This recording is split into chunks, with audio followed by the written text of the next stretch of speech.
नमस्कार शेतकरी मित्रांनो. पीक विमा कधी वाटप होणार? 2025चा पीक विमा कधी वाटप होणार? या संदर्भात बऱ्याचशा शेतकऱ्यांच्या कमेंट आपल्याला आलेल्या आहेत. त्यामध्ये काही शेतकऱ्यांच्या कमेंट्सचा आपण रिप्लाय देखील दिलेला आहे. त्याचबरोबर काही कमेंट्स ह्या आपण अद्यापही पाहिलेल्या नाही आहेत. तर ज्या पाहिल्या नाहीत त्यांच्याबद्दल आपण माफी मागतो. पण ज्यांच्या कमेंट्स पाहिल्या आहेत त्यांच्या संदर्भातची जी काही माहिती आहे ती आपण व्हिडिओच्या मार्फत जाणून घेऊ. त्याचबरोबर 25चा पीक विमा इलेक्शनच्या आधी भेटणार की नंतर भेटणार? हा सर्वांना प्रश्न पडलेला आहे. तर त्या सगळ्या प्रश्नांचं तुमचे आपण उत्तर देण्याचा व्हिडिओमध्ये प्रयत्न करणार आहोत. त्याचबरोबर बघा काही जिल्हे असे देखील आहेत की ज्यांना सरसकट त्यांचा पीक विमा मंजूर झालेला आहे. त्या जिल्ह्यांमध्ये जर तुम्ही असाल, तुम्ही क्लेम जरी केलेला नसेल तरी तो पीक विमा तुमच्या खात्यावर येऊन जाईल.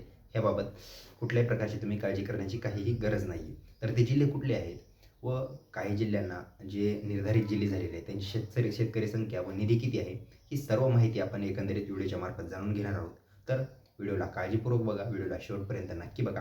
पण त्या अगोदर जर चॅनलवर नवीन असाल तर माझं नाव आहे सम्राट आणि स्वागत आहे तुमचं शेतकरी सम्राट या यूट्यूब चॅनलमध्ये. चॅनलला तुम्ही अद्यापही लाईक, सबस्क्राईब व शेअर केलं नसेल तेही करून घ्या. व माझ्या डाव्या साईडला जे काही बेल आयकनचं बटन दिसतंय त्याला देखील दाबा, म्हणजे तुम्हाला शेती व पीक विम्यासंबंधित ज्या काही नवनवीन अपडेट येतात त्या सर्वात लवकर तुमच्यापर्यंत पोहोचून जातील. तर चला वेळ वाया न घालवता आपण व्हिडिओला सुरुवात करूया.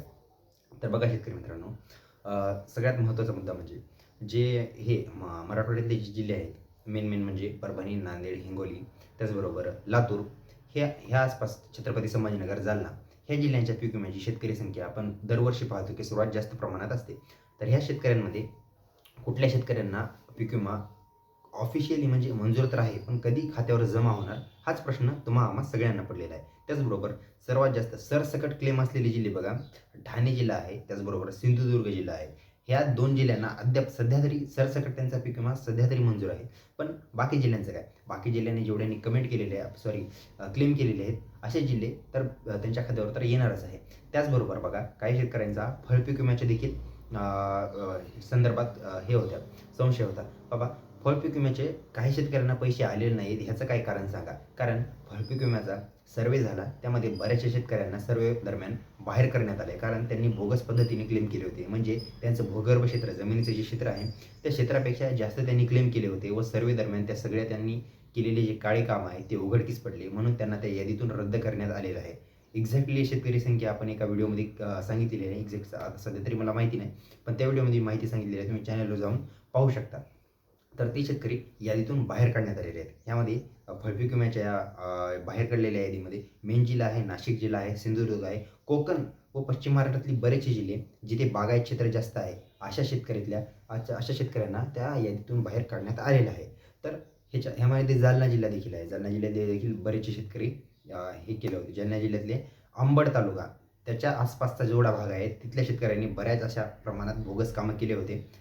त्यांना पीक विम्याचं, ह्या फळपीक विम्याचं वाटप होणार नाही आहे. ही झाली फळपीक विम्याची अपडेट.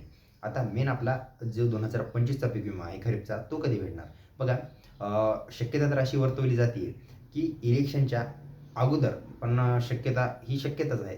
यामध्ये इलेक्शनच्या अगोदर 25चा पीक विमा वाटप होईल का नाही, याबाबत कुठल्याही प्रकारचं अजून स्पष्ट गव्हर्नमेंटने करण्यात आलेलं नाही. तर बघायला गेलं तर इलेक्शन अगोदर चान्सेस थोडे कमी आहेत, पण इलेक्शन अगोदर एक पीक विमा तुम्हाला भेटणार आहे. तो कुठला म्हणजे जो पेंडिंगचा पीक विमा होता या अगोदरचा, 24चा असेल, 23चा असेल, ज्या जिल्ह्यांचा बाकी राहिलेला होता, असे पीक विमा तुमच्या खात्यावर येतील. त्यामध्ये लागलीच आता बघा मागच्या आठवड्यामध्ये पाहायला गेलं तर धाराशिव जिल्ह्यामध्ये वाटप झालं होतं. तिथल्या काही तालुक्यांना अद्यापही वाटप झालेलं नाही आहे. कुठल्या झालेलं आहे हे आपण मागच्या व्हिडिओमध्ये कव्हर केलेलं आहे.